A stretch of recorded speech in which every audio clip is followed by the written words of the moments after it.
Actually, in Kaizen, here, either in these kind of circumstances or any other circumstances, during certainty or uncertainty, anxiety or safety, the first thing we look at is people before we look at before we look at systems, before we look at any kind of tools. We look at people.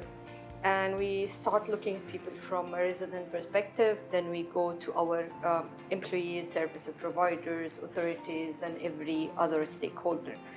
And all of this to deliver to our residents the best case scenario of the assurance, either to let them be up to date about the information, depending on a very reliable sources of data, depending on what we are doing to guarantee that everything is perfect, depending also on what we think that the best next action to do for now.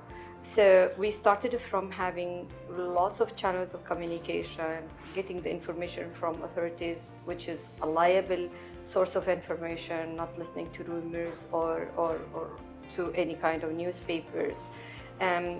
Sending an update every now and then, and depending on the fact that we want our owners to be prepared.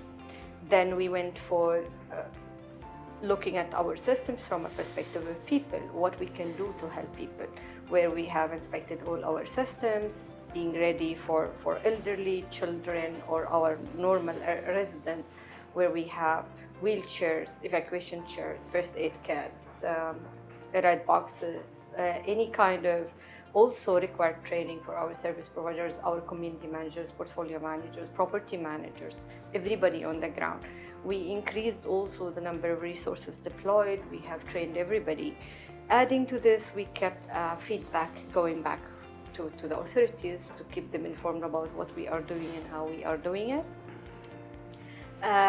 Also, all of this was happening with along of taking care of the sanity check of our residents while we are doing all of this.